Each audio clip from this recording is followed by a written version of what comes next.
Bismillahirrahmanirrahim. Assalamualaikum warahmatullahi wabarakatuh. Perkenalkan, nama saya Cahya Dinda Putri Valencia Usain dari Prodi Manajemen Pendidikan Islam semester 5 kelas 5B.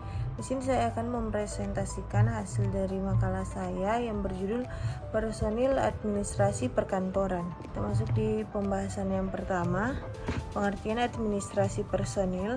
Administrasi personil atau administrasi kepegawaian adalah segenap proses penataan yang bersangkut paut dengan masalah memperoleh dan menggunakan tenaga kerja untuk sekolah dengan efisien demi tercapainya tujuan sekolah adalah tujuan yang tertera sebagai tujuan institusional lembaga. Administrasi personil adalah segenap proses penataan personil di sekolah. Di dalam berlangsungnya kegiatan sekolah, maka unsur manusia merupakan unsur yang sangat penting karena kelancaran jalannya pelaksanaan program sekolah sangat ditentukan oleh manusia yang menjalankannya.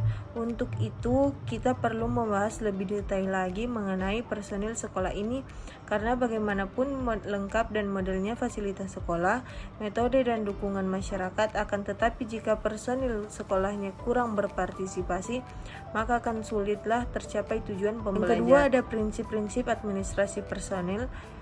Prinsip-prinsip personil diangkat dari prinsip fundamental yang menggunakan pendekatan ilmiah dalam manajemen. Sejauh ini sejumlah prinsip tersebut yang lebih banyak dipahami oleh prinsip manajemen pada umumnya, namun dengan anggapan bahwa dalam prakteknya akan dapat diterapkan dalam penyelenggaraan administrasi guru. Dalam menuju tingkat produktivitas, penyelenggaraan pendidikan harus diadministrasikan dengan berpegang pada prinsip-prinsip berikut. Yang pertama, menerapkan kembali prosedur dan teknik yang dilandasi oleh pengetahuan terorganisir.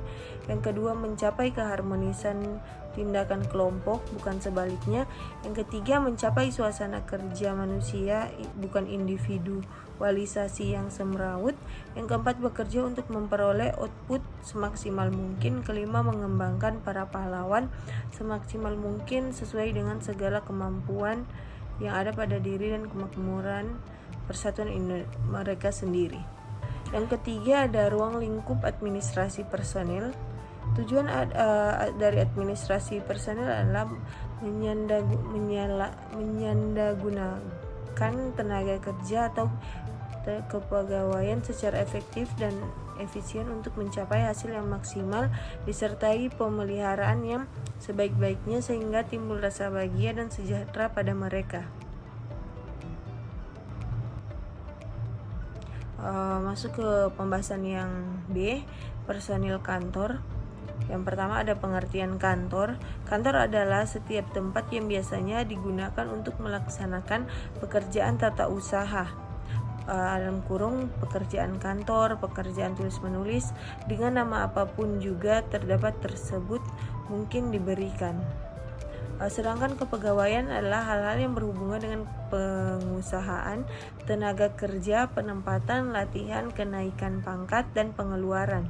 Mereka dalam sebuah kantor, maka akan terdapat anggota maupun personil-personil yang memiliki tugas dan tanggung jawabnya masing-masing.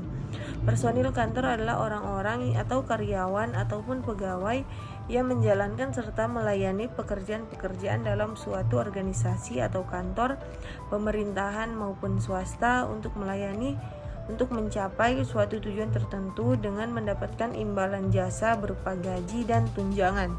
Seorang personil kantor harus memiliki kepribadian dan kemampuan kerja di bidang keahliannya. Yang kedua, ada macam-macam personil kantor.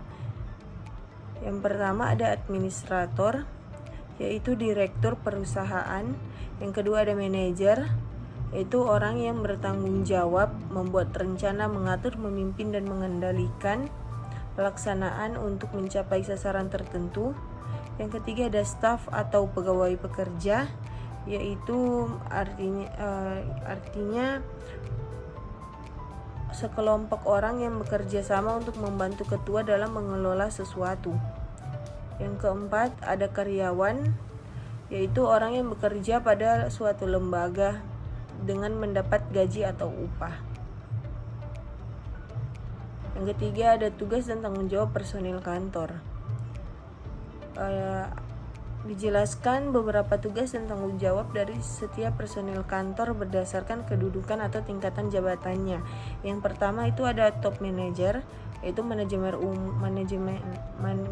umum, administrator, kepala kantor dan sebagainya. Tugasnya yaitu yang pertama menentukan seluruh perencanaan, menerangkan tujuan yang akan dicapai dan memberikan gambaran tentang kebutuhan dari kantor.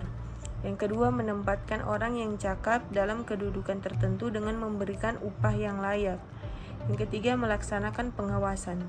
Yang ketiga ada lower manager, yaitu kasubag, supervisor, mandor, dan sebagainya. Tugas dan tanggung jawabnya antara lain, yang pertama memimpin pelaksana kerja, kedua memberikan petunjuk, bimbingan, dan pengendalian kerja secara terus-menerus kepada bawahannya, ketiga sebagai perantara antara manajer puncak dengan para pekerja.